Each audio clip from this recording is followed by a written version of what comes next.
Lakers and Warriors. As we're recording this, we see game four at the other room playing here. Warriors are up 77-72, but this is a series where it's been exchanged blows. We had a blowout in game two and game three. Yeah. Both teams kind of teetering their power here. The thoughts on the Lakers Warriors series to this point?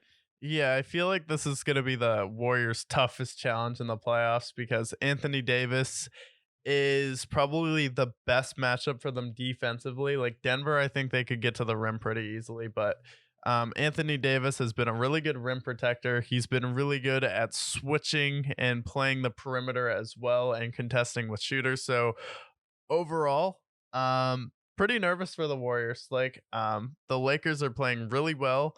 D'Angelo Russell, when he's on, is pretty scary for the Warriors. So I think if you win game four, you still are able to win the series. I think if they win game four, they go back to Golden State and then they close the series out in seven, similar to what they did with Sacramento. So still think it ends up getting evened up 2-2. And then back in Golden State, I think the Warriors perform a lot better at home than they do on the road versus the Lakers. But the Lakers are giving them all they can handle. So want to shout out Anthony Davis for playing like himself.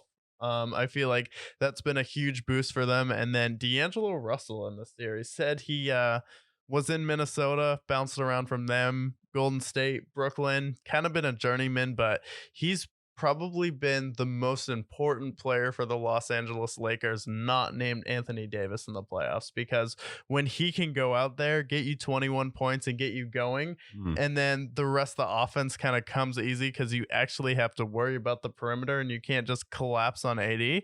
I think that adds a huge element. And then when you have him, Rory, and Austin Reeves all going at the same time, that's a pretty dangerous combination. And then Jared Vanderbilt doing a good job on Steph Curry, and he's been able to switch off of him, play the perimeter, and contest down low. And then overall for the Lakers, though, I feel like we were talking about it earlier. This is the first time I've looked at LeBron's like, okay, he definitely looks like he's lost a step and he looks a little bit older. And the Lakers are going to go as far as Anthony Davis takes them, where in years past, I thought LeBron could get them over the hump, even if AD wasn't at his best.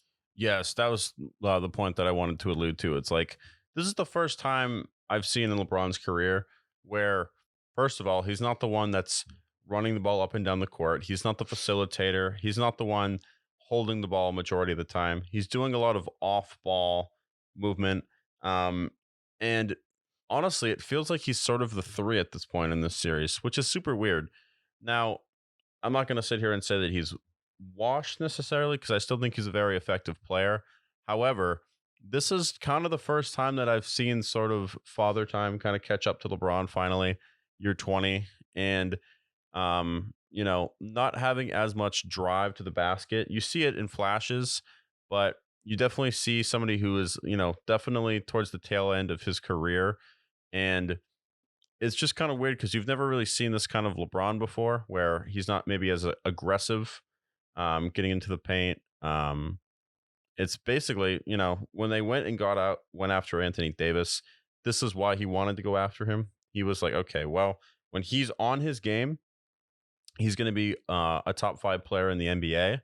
And when he's consistent, he is absolutely. And this is what we're seeing now. Exactly what he was, kind of facilitating years ago.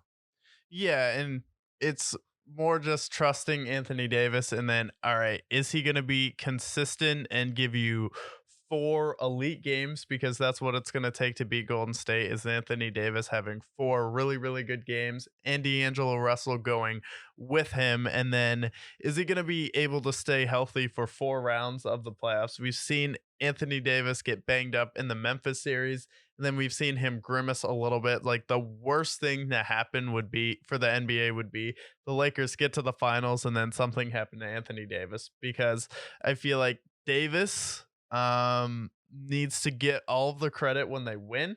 And I feel like we're finally past this point when the team performs that LeBron gets all the credit. Now it's finally the media is giving Anthony Davis the credit when they win.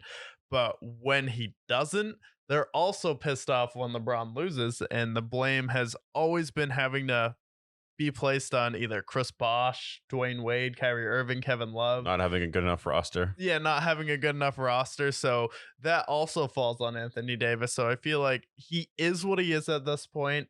And the Warriors series, we're gonna finally know, is Anthony Davis gonna be able to play 4 elite games for us to win the finals? Because honestly, his impact similar to James Harden and Joel Embiid. Like when Harden and when Davis are on their games, that's when the team has the best chance to win.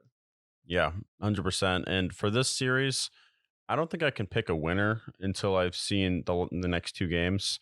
I have a feeling right now, just went into the fourth quarter, the Warriors have the lead. I think they win game four, make it a 2-2 series. I think this game is going to go seven. And then it's ultimately, what do we get from AD? What do we get from LeBron? Where do we see from D'Lo? And also, I mean, Clay, I imagine Steph Curry is going to have another fantastic performance in a game seven. Yeah. So if I had to lean one way or another, I still take the Warriors, but this is definitely a tough fight. This is going to be a dogfight.